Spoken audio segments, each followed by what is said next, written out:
G'day guys, how are we all? Hope we're all doing well, picking some locks and keeping it bloody legal.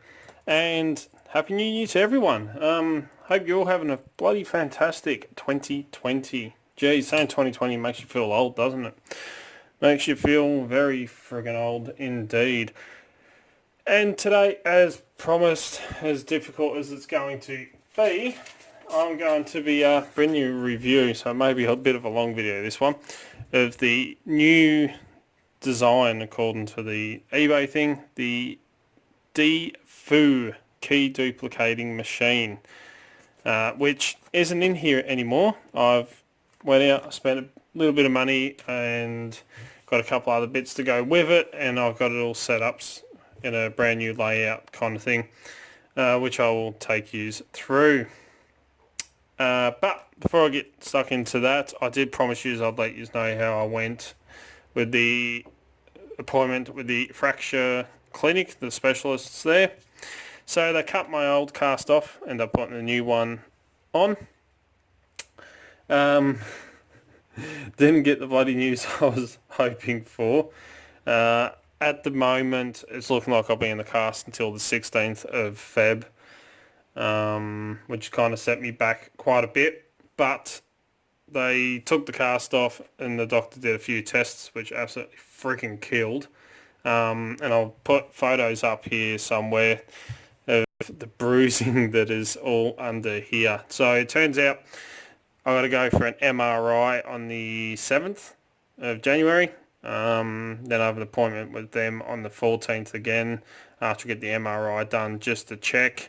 It's the scaphoid bone just in the bottom behind my thumb in my wrist, and as the doctor said, that bone already gets shit circulation or blood flow to it. So the worst case scenario, if it is fractured and it doesn't set correctly and all that, the bone which is broken, the bottom half, will die off and it will collapse in, and then all the other bones in your wrist kind of fall into that gap, and you end up with a stuffed up wrist for the rest of your life. So there's nothing they can really do except for put it in a cast and hope it bloody mends itself correctly. But you know, it is what it is. But yeah, so after doing all the friggin' tests and all that, the doctor said I tested positive twice of the, well, two of the three tests they do to determine if it is that bone or not. I tested positive for, so they are thinking it's that bloody bone. And yes, I do have the shakes at the moment. I'm on codeine. Since they friggin' did all those, the pain, it's been unbelievable. But anyway, codeine's always good fun. They gave me endone, but I can't have that. I took one yesterday and then ended up breaking out in the rash as I do with endone. But anyway, onto the key duplicating machine. In my state at the moment, which is kind of like in that high section settings or whatever you want to call it, the codeine. These instructions are friggin' awesome. I'll tell you what, these are like the worst Chinese copied into English instructions I've ever bloody seen. So much so that, you know, even my wife went, what the hell? So yeah, the key duplicating machine, I'll take you all through that. I have used it a few times, which I will cover as well. But this is the instructions for it. So when I got the machine, I had a quick read through the instructions, but these are bloody terrible.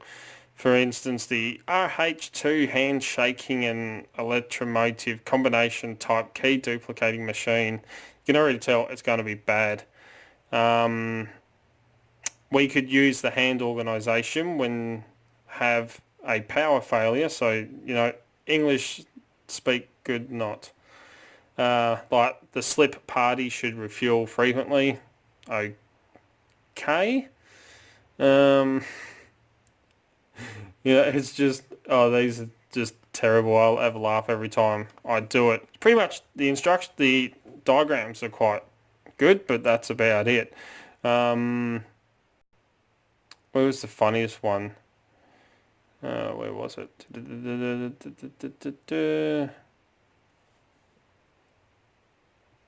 Can't remember where it was. Oh yeah, here it is, up here in the first bloody bits. So left to the position, power will be cut off automatically. Then wave clockwise when speed reached 200, rotate each minute. So as you can tell, they're freaking terrible. That's for the manual hand cranking. But pretty much the layout of this, you've got your two locking positions where you put your keys. So you have your original that you're trying to duplicate on the left, and your blank sits on the right, and it has the guide needle or the knife that guides along, falls down into all those cuts and valleys, which then aligns it with the cutting disc so that it will do the exact same thing. So when I first got it, I did a couple of test runs, found out what happens when you don't screw the key in properly. It jumps off and takes a big chunk right out by the end of it. But it did take a little bit of playing around. Just grabbing the lock I cut keys to. So it does take a little bit of adjustment when you first get it. Sorry about that, I knocked my bloody camera button and it stopped recording. So yeah, as I was saying, it does take a little bit of adjusting to make sure they are lined up perfectly to cut a good copy. So the very first two keys, after I dodged that one where I didn't screw it in properly, I cut. They were duplicates of the original keys to this beautiful Asa Abloy 334B45. Wanted to use one of these because Lockwoods have excellent bloody tolerances. Beautiful friggin' locks, and I thought, that'll be a nice little easy key to duplicate. So the very first two I cut, I was checking the measurements using the key that I duplicated. After I put a piece of metal across it, I was as straight as possible and lined it up so that both the key needle and the cutter was touching at the same point, to try and even it out, make it perfect. I put these keys in and started cutting, and then once I cut the key that I duplicated, I used my digital calipers to measure the gap, or to measure the distance. Sorry, I'm off my head on body coding at the moment. So anyway, I can actually get movement out of these fingers. So I measured with the digital calipers the cuts to the bottom of the key of the one I duplicated and the original until they were perfect. So the very first two, this is going to hurt like hell. The very first two keys I cut, they were almost perfect. Far out. But not quite. They won't turn, so you got to lift them up, put a little bit of upwards pressure on the key, which is really hard to do one-handed.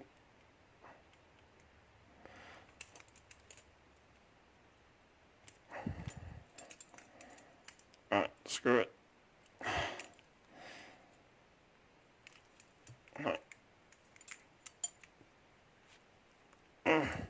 So you got to put just a little bit of upwards pressure on that key, lift it up for it to actually open. Come on. Isn't this bloody working well? Oh, there we go. So I do apologise. It's just really bloody hard to do anything. So you have to lift up on the key just a little bit. So I knew I was just off, and it turns out it was only off by, not even 1,000th of an inch. It was like way less than that. So, I did it again, and the same thing. Made another key, and it needed to be lifted up just a hair's more, and you could barely see it. You can't really see the difference when you put the two keys together. With the originals, there was virtually, no bloody difference between them. Not that you could see with your eye. Then I cut the third one after I adjusted everything again. And I mean, if you look at the two, they look pretty much bloody identical. There's not really that much of a difference between them, but it actually is quite a bit of difference. So once I got it all cut so that it was perfectly aligned, which it took me 3 goes, so I did use 3 keys, but don't have to lift it, don't have to turn it, it works bloody beautifully. So they will take some adjusting when you get these key cutting machines, just to align up your guide needle or the knife and your cutting blade so they're perfectly lined up to be able to cut a exact copy, because you don't want to go cutting keys, you got to bloody lift the key up a little bit. You want it so it cuts an exact bloody copy of it.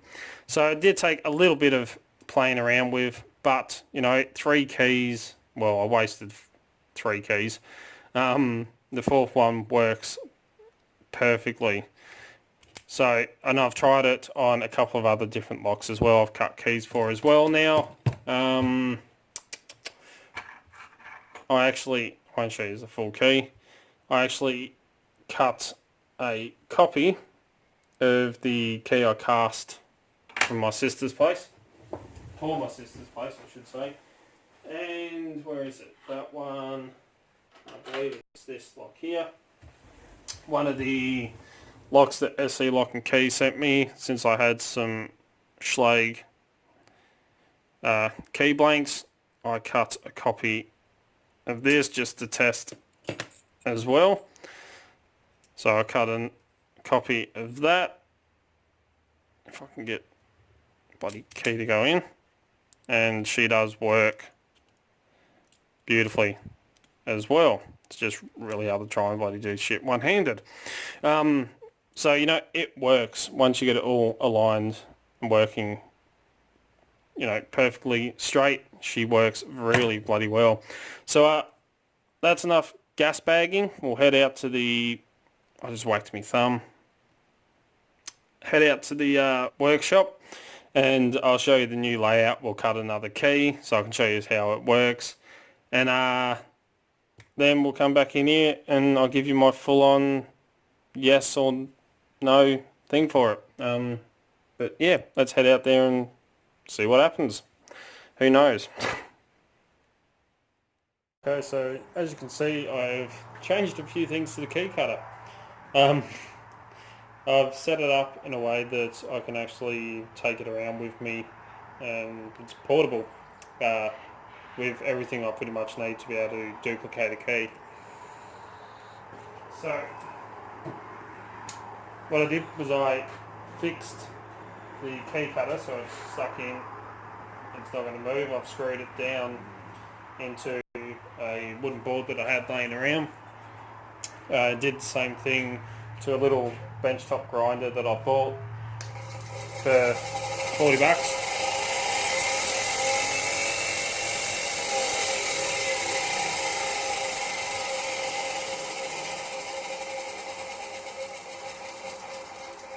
So picked up the bench grinder up, brand new, 40 bucks, put a $12 wire brush wheel on it so that I can take any burrs off the keys, and the portable workbench that folds up, folding workbench that you can adjust the size of, and I've got it set up so that it locks in with the 2 little rubber feet on the back here. It's cut 2 notches out into the wooden board so that I can lock them in so that this is fixed in and won't go anywhere.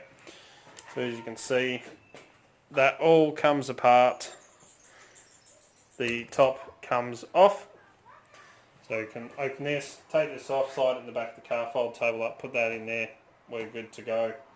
And handy little 3 little holes to put in some hand brushes, so there's not a heap of burrs on the keys. That little metal hand brush to take care of it, otherwise I've got the big bench grinder.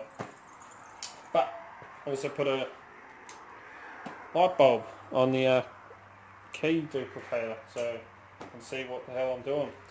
But for a little home cutting machine, this thing isn't too bad. It's not a workhorse like a locksmiths. Move the camera down a bit. It's not a workhorse like a locksmiths key cutter. This is only for me for cutting a few keys around here. You know, not hundreds and hundreds of keys like a locksmith would do. But as I said, it's a key duplicator. It's not a code cutter or anything like that. So I can only cut keys that I have an original key to. So I've got one here. It's actually for our shed. And I've got to cut another one of these for our big shed. So you take your original key, which goes in on the left hand side here, which this is the guide needle or knife that you can adjust by loosening the screw on the top. There's a screw right in the front here that you move to drag it forwards or backwards to get it all perfectly aligned with our cutting disc. So you take your original key, and I'll try and move the camera in a bit closer so you can actually see what it is I'm doing. So it's hard to do one-handed, and I'll slide him in. So I'm loosening off the clamp here, and I'm going to slide my key in until he aligns with our guide. So you want to make sure your guide's perfectly aligned as well, like that. Yep. So now I have my original. Make sure he's nice and straight. Make sure that the bow, so the very top little bow of your key, come on camera, up here, it's perfectly aligned with the edge of your guide. And do the exact same thing on the other side.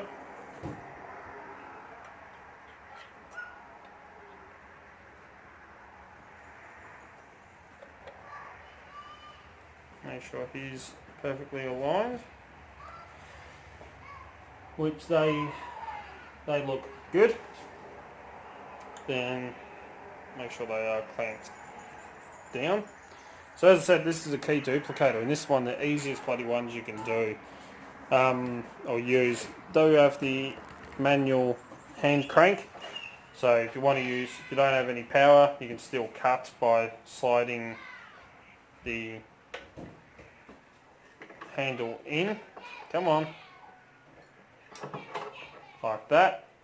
Then you can manually crank your machine, or you can pull it out like that, and then you have the automatic one, which probably just started, so let's finish it. So I'm waiting for the cog in here to turn around, and then it'll stop.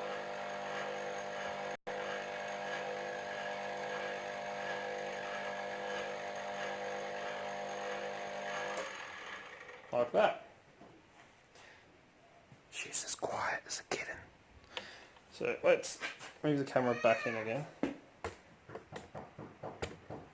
So as I said, one of the easiest machines. Once you got them two lined up, hold it down, bring it across, and make sure that your keys are lined up, which that looks spot on. And if everything is lined up perfectly, it's as simple as pressing and holding the button. Come on. No hands. Automatically cuts the key.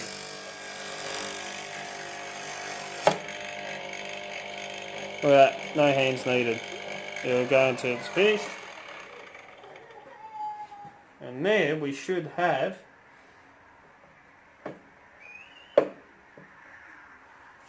an exact copy.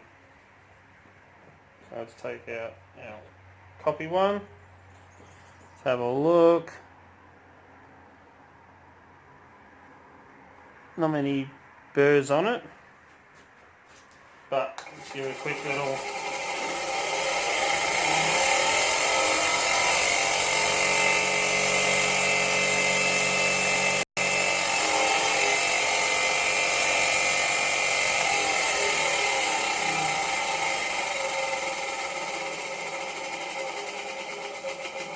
Just knock any burrs off. She looks pretty good. So, let me pause the camera and we'll walk over to, here's our copy. Pause the camera, we'll walk over to the shed and see if it works. Okay, so we're at the shed door, we have our copy.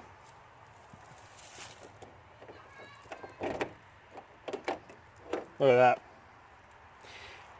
Perfect.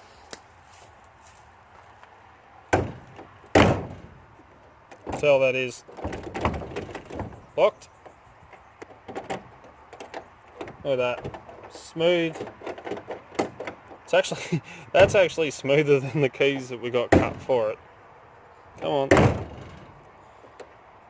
I mean, that just beautiful. So, there we go. We just cut a copy of a key on the duplicator. So we'll head back inside and I'll give you my final thoughts on it. Alright guys, so there you go. That was the new Defu key duplicator in action. As I said, it's not a bad machine. I mean, you know, it's not a workhorse. It's not designed for locksmiths that are going to be cutting hundreds of keys. You know, heaps of keys every single day. It's not really designed for that. You know, it's more designed for locksporters, and for a locksporter it is a great bloody machine because, you know, we can easily cut some keys for locks. We can duplicate. If you, for instance, get a Bill Bacardi challenge lock, because we all know he does some bloody awesome bidding, you can copy the same bidding that he uses for one of your challenge locks. You know, stuff like that. You can make some bloody awesome, if you find like locks with really good bidding on them, you know, you can use that machine to copy that bidding and make your own keys for it, for other challenge locks. But, you know, for a at-home device, I can't see any problem with it. So my overall opinion on it, you know, I have been using it. I've used it a few times now. The only thing I haven't done yet is use the manual hand crank to actually cut a key. I haven't really needed to, because I prefer to use just, you know, press the button and it gets done. And with everything else that's been going on, I haven't really had a chance to manually hand crank a key out of it. But I mean, honestly, for $260 for the machine, you know, you can't grumble. Does it do what it's meant to do? Yes. Does it take some adjustment? Yes. Not a whole lot. It does say about making adjustments on it. So, you know, as I said, for the guide needle, you got the screw at the top here that fixes it into place, and there's a screw at the front to regulate how far out or in your cutter guide needle will sit. And, you know, as I said, you know, making sure that the what's it called, the guide, to make sure that your keys align, you know, straight up the bow of your key on the guide. You want to make sure both of them are equal as well for when you're cutting the keys. You know, you got to take a little bit of time to dial everything in. Once you dialed it in, you've got your cutting guide and your cutter perfectly aligned. You got your two guides on the key rail, so when you slide them in, they both perfectly align. Then you'll be able to duplicate keys like that, as I showed you. Don't take much with that machine. Just press a bloody button and off she goes. She does it for you. So, you know, for a cheaper key duplicator, will I recommend it? Yes. If you can get your hands on one of them, they are definitely worth it for cutting pen tumbler keys, wafer keys. The only ones you wouldn't be able to do are, you know, dimple keys, sliders. You probably wouldn't be able to do, or you wouldn't be able to do ones with side pins like the Acid Twin, because you wouldn't be able to grind them out. You need one of the vertical millers to be able to cut those keys, but you could actually just cut the bitting for the top. You wouldn't be able to do the one for the side pins. So, you know, it does have its disadvantages, but for a cheap at-home tool, it works bloody well. I've not had a problem with it since I've dialed it in. She's worked perfect every time. I've cut quite a few keys, or a few keys now, with it. But yeah, once, as I showed you, it's like the new setup I put it on. You know, I fixed the key cutter and the benchtop grinder onto a wooden board. They're both screwed in so that they won't move around. And the reason why I've done that as well, I've got it out in the workshop, is because I did cut a couple of keys in here and I'm still finding bits of bloody brass everywhere. So, you know, that's one of the downsides to it. So much so it's actually up on the top shelf. You can kind of see it, look, bloody brass goes everywhere. So it's not something I would do inside here. Again, that's why I put it on that portable little setup. So $260 for the machine, then for the key duplicator, paid what, an extra $40 for the mini benchtop grinder, $12 or $11 for the wire brush wheel, $20 for, or it was actually $18.95 for the portable workstation, folding workbench. So, you know, I spent a little bit more money, but I have a great little portable key duplicating setup. So if I want to go to a mate's place, duplicate a key for a lock for him or something like that, you know, we'll show him how it works. I can take it with me. I can have it in the workshop if I need to move it out the way, or if we ever move, it's easy for transport. That's one of the reasons why I did that. So, you know, is it a workhorse? No. Is it a great bloody machine for locksporters? Oh, hell yeah. And for that price, you know, you can't grumble. And the price goes to show you it's not a bloody workhorse, because it's, you know, a $260 machine. It's not a $1,000, $2,000 machine like locksmiths would use. So I do give it a thumbs up. For the machine, it does work well. It does what it's meant to do. You know, could you get replacement cutting blade for it? Yes, I've found them on eBay for $7 for a replacement cutter. $7 is the cheapest one I've found. They go right up expensive. So, you know, is it worth it? Yes. Can you get blanks for them? Yes. So, you know, if you're a locksporter, you want a machine to be able to duplicate keys, that is a bloody awesome machine. I know for a fact Funky Monkey was telling me he actually modified his one, because he has virtually the exact same one. He modified his, took the hand manual crank off and turned it into a machine that can be used for code cutting as well as duplicating keys. So, you know, if you want to be able to cut the code, you can also do that as well, with a few modifications, which I know Funky Monkey did say he was going to do a video on. I don't know if he has yet or not. But there you go. My codeine's finally worn off, so I'm not bloody high as a kite anymore. Fingers crossed I'll get some good bloody news with the MRI scan on my hand on the 7th, and hopefully won't be in the cast for too bloody long. But as I said, I've at the start, and I've put up photos of the bruising when they took the cast off. That is after, you know, over a week, I believe it is. Still bloody bruised to shit. But shit happens. And, yeah, have a good one. So, As always follow the code and keep Locksport legal, you know. Don't go do anything stupid. Don't forget, down the bottom here is that little subscribe button, and right next to it is that funny, weird bell-shaped icon one.